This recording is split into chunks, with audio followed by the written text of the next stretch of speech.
I mean, what kind of securities are there in the equity market, right? When we say equities, the most common thing we think of is common shares. But apart from that, what all are there? And what is the entire process?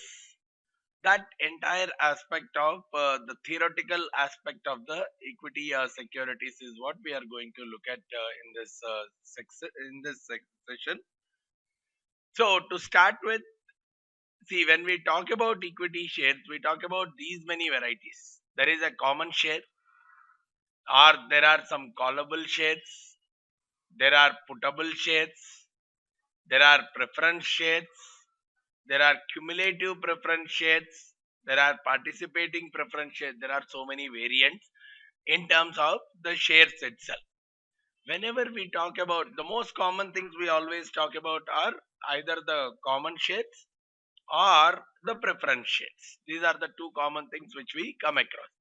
So whenever we are talking about a common shareholder, the most important thing for us is, in case the company is going bankrupt, first the lenders will take away the assets to the extent of their claim, to the extent of the loan which they have given.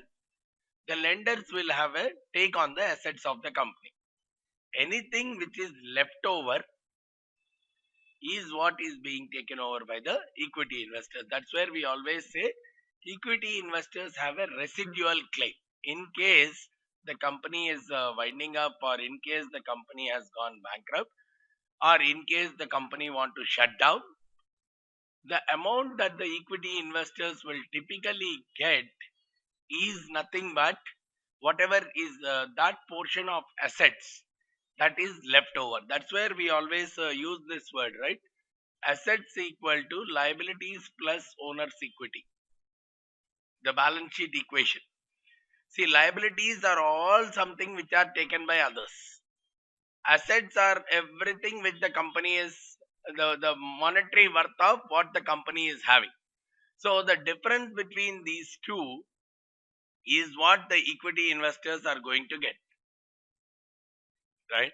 So that's where we say they have the residual claim on the firm assets. And most of the equity investors, they actually participate in the governance of the organization. They can enter as board of directors, so they have voting rights. We have looked at these aspects as a part of corporate governance chapter also, which we have covered earlier, right? And the difficulty side is they don't get a fixed return on their investment. If we are talking about a lender or someone who has given loan to the company, the interest is paid on a yearly basis, and that interest is fixed in most of the cases. So at least the lender will know how much he is going to get every year. But with respect to the dividend which has to be given to the equity investor does not know how much he is going to get, because the dividend policy, I mean, the whatever the dividend that is going to be paid every year can be decided by the management in that particular year. So in some years, if they want to retain more money, probably the dividend payment could come down. So there is a lot of uncertainty or variability that is associated with the dividend, because there is no legal requirement or legal obligation also to pay this much of dividend every year. Whereas in case of interest, at least if someone has not paid the interest, it can very well be treated as probably default, and it could even decrease the credibility and the credit worthiness of the company. But if a company doesn't pay dividend in a particular year, it does not decrease anything of that sort for the company. So that's where companies always show some kind of interest in terms of the dividend, in terms of equity shares. Then in this equity shares, we have a small variant. Of course, not every company will use that, but there are very few instances across the world in terms of two small variants in the common shares called the callable as well as puttable. Actually, these are more in line with the terminology of the derivatives, which is the options area.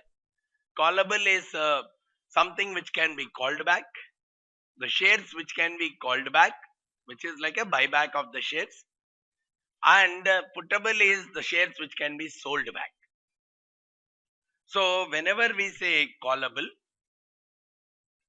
it means if it is a callable share, it works like this. When a company wants to buy back the shares, it's an agreement. See, today, let's say I'm issuing a shares, I'm raising new capital. The prospectus of this itself will clearly say that these shares are callable after 3 years. Callable doesn't mean that we will buy back. Callable means if we want, we will buy back. Otherwise, we will not buy. So the decision is with us. The decision is with the company. If it wants to buy back the share, it can very well buy it back at a fixed price. It can decide the price today itself. Probably 3 years later, we will buy back the share at 200 rupees a share. So when will they generally buy back? If the market price is, let's say, 250, the company thinks buying it back at 200 is a good option. So let's buy back and reduce the number of shares in the market. But if the market price is only 150 on that day, if at all we have to buy back, we need to buy it back at 200. Why should we buy it at 200? They'll say, okay, you continue as shareholders. But when the company decides that it wants to buy back, people have to sell it mandatorily. People cannot say that we will not sell. So that option will be there. If that option is not there, if people don't want to sell their shares, no one can do anything there. Right? Let's say if the option is there at the time of issuing of the share itself, if the company has issued a callable share, it means now the decision is in the hands of the company. If it wants to call back, it can very well call back.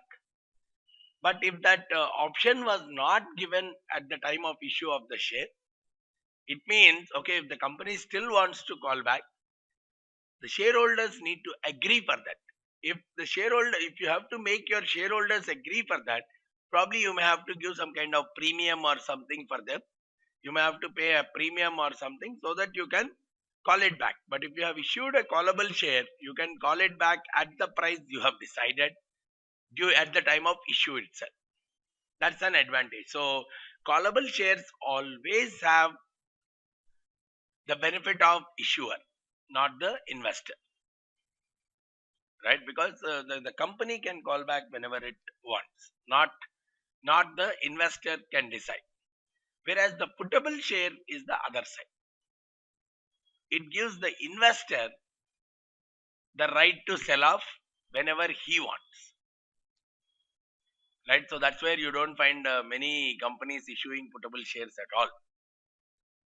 Because no company wants to give the benefit to the investor. Because that may create even other problems. When the share price in the market is going down to, let's say, 100 rupees a share, this guy wants to sell at 200 rupees a share.